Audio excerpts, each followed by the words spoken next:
તો અમદાવાદના રામોલની આ ઘટના છે કે જ્યાં રિકન્સ્ટ્રક્શન છે તે કરવામાં આવ્યું છે। આરોપીઓ દ્વારા ફટાકડાની ગેરકાયદેસર ફેક્ટરી છે તે ધમધમાવવામાં આવતી હતી, ત્યાં ફટાકડાનું ઉત્પાદન થતું હતું।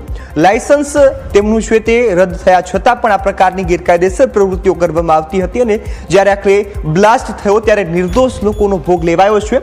તંત્ર હવે કામગીરીમાં લાગ્યું છે। ન્યૂઝ કેપિટલે સતત મુહિમ ચલાવી તમામ જે આરોપીઓ છે તેમની સામે કડક કાર્યવાહી કરવામાં આવી તે પ્રકારના પ્રયાસ કર્યા। અમદાવાદના રામોલમાં બનેલ બ્લાસ્ટની ઘટનામાં જે બે આરોપીઓ મેહુલ ડોડિયા અને સાદિક સૈયદ બંનેને અત્યારે પોલીસ છે તે ઘટના સ્થળ પર રિકન્સ્ટ્રક્શન માટે લઈ આવી છે। જે પ્રકારની આ ઘટના હતી ને જેમાં 10 લોકોના મૃત્યુ છે તે આજ સુધી થઈ ચૂક્યા છે। ખૂબ જ મોટી એવી ઘટના અને શા કારણે આ સમગ્ર ઘટના બની, કેટલા સમયથી આ ફેક્ટરી છે તે અહીંયા ચાલતી હતી, સૈયદ અને મેહુલનો શું રોલ હતો તેની માટે સાથે જ તે જે સમયે જ્યારે આ ઘટના બની ત્યારે મેહુલ અહીં હાજર હતો તેવી પણ વાત છે તે સામે આવી છે। તો ખરેખર ત્યારે જે ઘટના બની તે શા કારણે બની, તે અહીં હતો ત્યારે તેણે પોતાની નજરે શું જોયું હતું તેને લઈને અત્યારે સમગ્ર જે તપાસ છે તે પૂછપરછ છે તે અહીં લાવીને ઘટના સ્થળે લાવીને કરવામાં આવી રહી છે।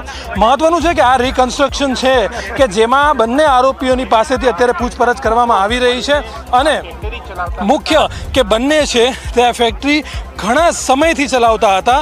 લાયસન્સ તેમના રદ કર્યા બાદ જ્યારે આ ફેક્ટરીને સીલ કર્યા બાદ પણ તેના દ્વારા આ જે ફેક્ટરી છે તે લોકો પોતે રન કરતા હતા। અત્યારે હાલમાં પણ તેમને પૂછપરછ ચાલુ છે કે કઈ જગ્યા પરથી કઈ જગ્યા સુધી આ આખી ફેક્ટરી છે તે લોકો દ્વારા વિસ્તરણ કરવામાં આવી હતી અને મહત્વનું છે કે કેટલો મોટો જથ્થો અહીં છે તે તેમની પાસે પડ્યો હતો। અત્યારે હાલમાં આપ જુઓ છો આ બંને આરોપીઓના રિકન્સ્ટ્રક્શન છે તે કરવામાં આવી રહ્યા છે।